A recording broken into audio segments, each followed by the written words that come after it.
Sa patuloy na pagsusulong ng digital connectivity para sa publiko, nakipag-partner ang Dito Telecommunity sa pamunuan ng Clark International Airport o CRK.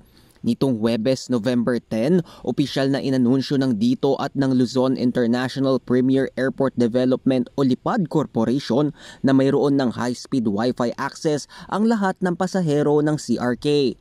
Ayon kay Dito Telecommunity CEO Eric Alberto, nakakalat na sa buong paliparan ang daang-daang Wi-Fi access point mula sa departure at arrival areas at maging sa mga bus na umiikot sa airport complex. Ibinida din niyang makabago ang teknolohiya ng kanilang Wi-Fi sa CRK kaya tiyak na makasasabay ito sa mga pangangailangan ng mga pasaherong inaasahang maghihintay ng nasa 3 oras bago ang kanilang biyahe.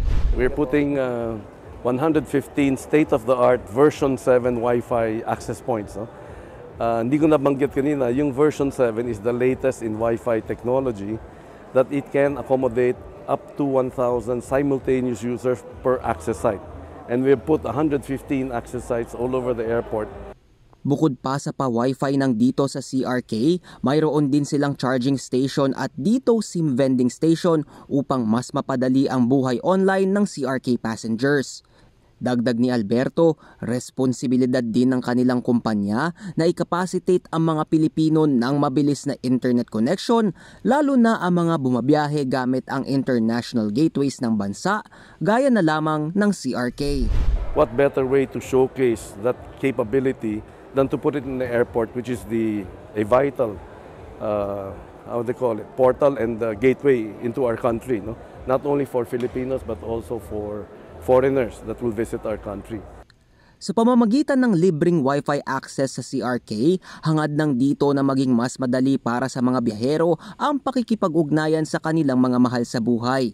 Siyempre, kasama na rin dyan ang pagbibigay ng pagkakataon na makahabol pa sa mga naiwang email o trabaho habang nasa airport. O di kaya na may makapag-research din sila sa mga lugar na kanilang patutunguhan.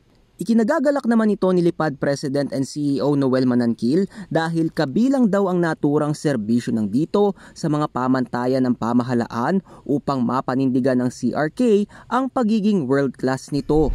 When you reach an airport, the first thing that you look for is a Wi-Fi.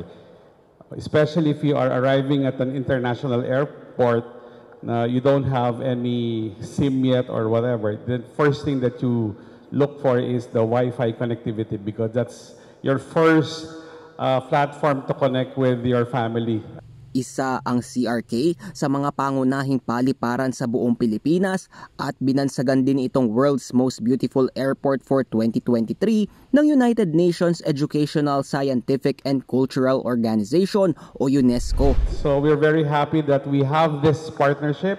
We will surely surpass that requirement. And we are looking forward to collaborating more on projects with Dito. Sa pagpapaigting ng digital connection sa loob ng paliparan, kapwa umaasa ang Dito at LIPAD na magsisilbing modelo ang CRK para sa iba pang airport sa buong bansa. Lizan Morten, CLTV 36 News.